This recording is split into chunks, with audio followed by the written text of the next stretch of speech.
Hi there, Japan fans. In today's show, we're going to look at likability as a speaker.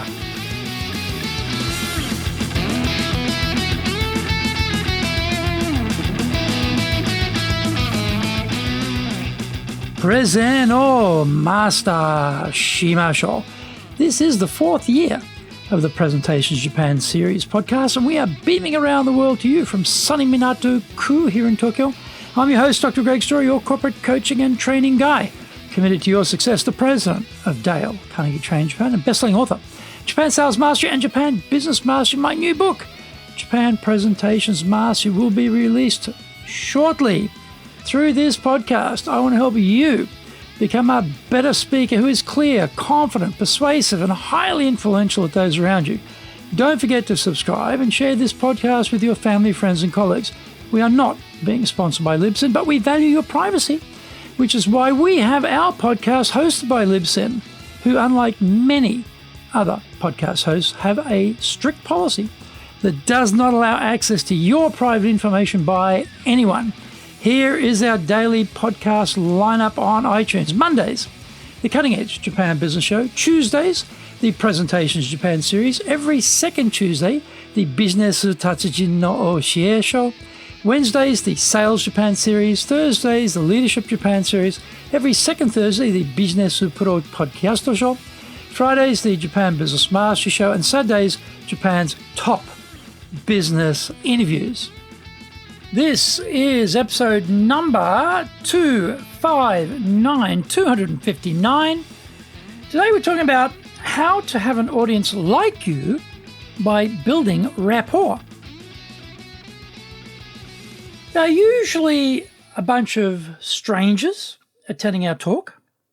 We may know one or two people in the audience, but generally we have no clue about most of them. The feeling is likewise. They may have perfunctorily glanced at our introduction and the blurb advertising the event, but who are we as a person? How smart are we? How useful is this time allocation going to be? Can we speak well? Are we adding any value to them?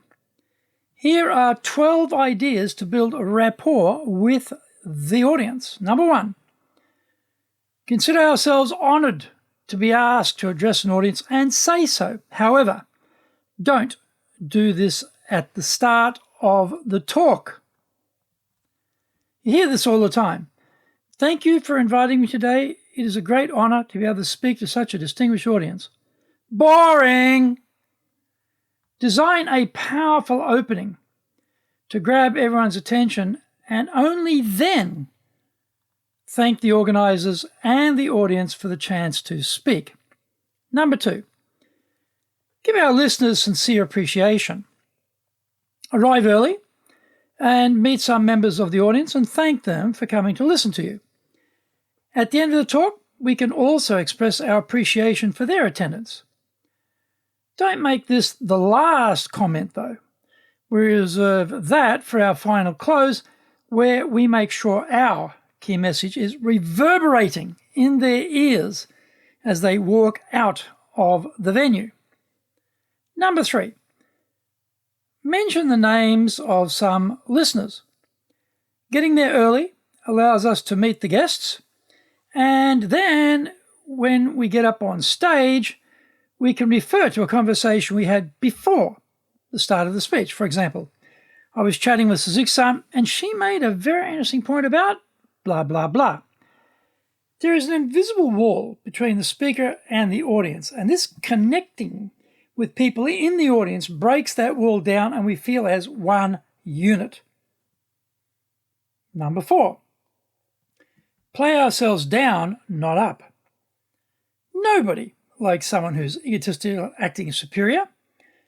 We should always be humble and never talk about ourselves as if we were something special just because we are the speaker.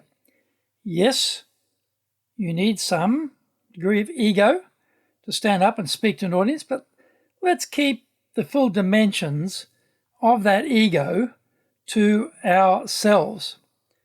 Number 5, say we, not you. When we use we, it is inclusive language, and we want to have our audience to feel as if we are one united team. You should do doesn't work as well as we should do when we want to appeal to our audience. Let's remove all barriers between ourselves and our listeners. Find out more. We come back from the break.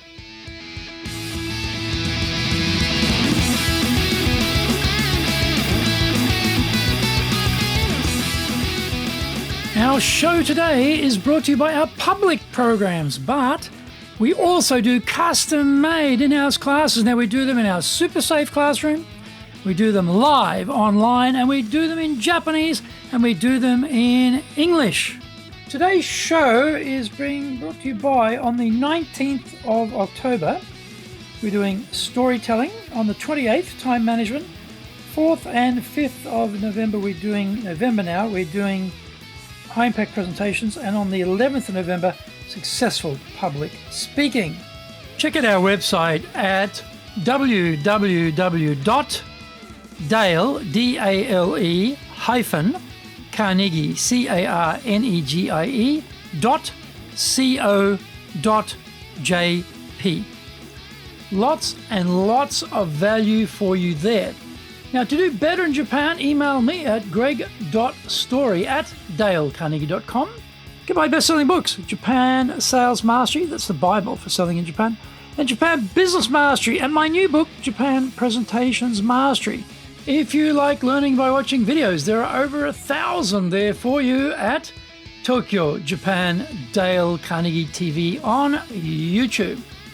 We release 3 TV shows every week on YouTube. The Cutting Edge Japan Business Show, which is the premier business show in Japan, comes out Mondays.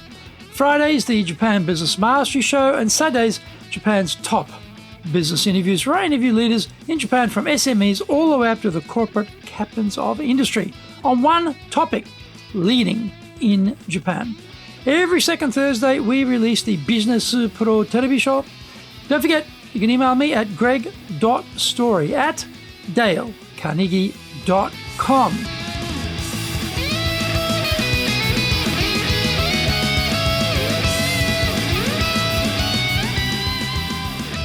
Welcome back. Number 6. Don't talk with a scowling face and an upbraiding voice. I never do that, you say? Really? Check the video. When we are concentrating without knowing it, our face can look like we are scowling at our audience. Smiling is a great way to make sure we are not doing that, as long as the smile is congruent with what we are saying. If it is a serious topic, then our face should be serious. But a scowling face is too much, because it looks like we are angry and admonishing our audience. Number 7, talk in terms of your listeners' interests. We might have a great love of a subject and we get a lot of satisfaction from talking about it, but are our audience members interested? We need to design the talk looking at things from their point of view and their likely interest. What is in it for them? What can they take away from this talk which they can apply in their world? Number 8, have a good time delivering a talk. If we look like giving this talk is killing us, it will make our audience feel uncomfortable and will have a very negative impact on our personal and professional brands. If we are nervous, we can come across as a wounded animal on stage. Best to mask that wounded animal look as much as possible. Keep all of that type of "I'm nervous" information to yourself. Number 9, don't apologize.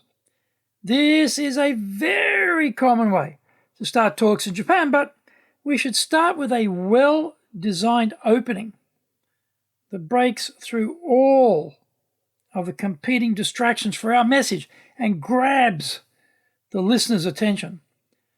Apologies are all about us when we should be totally focused on the audience and not ourselves. Number 10, appeal to the nobler emotions of your audience.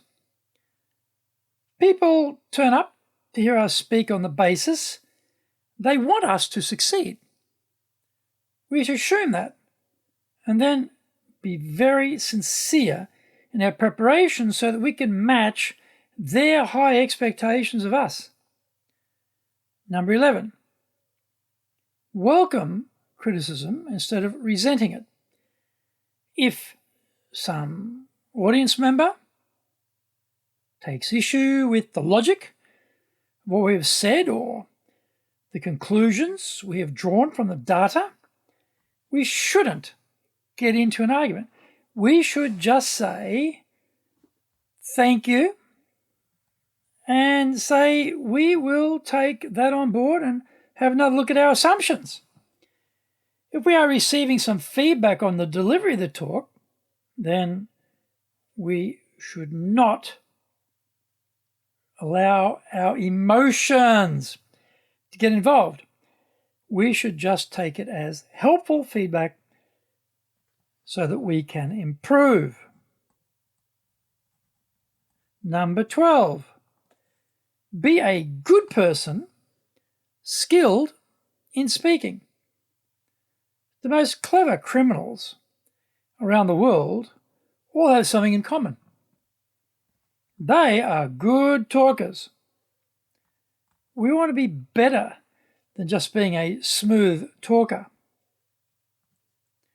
We want to have our audience's best interests uppermost in our minds at all times. They will feel the difference. Try these 12 ideas when you're preparing for and delivering your next presentation, and you will do a much better job of connecting with your audience.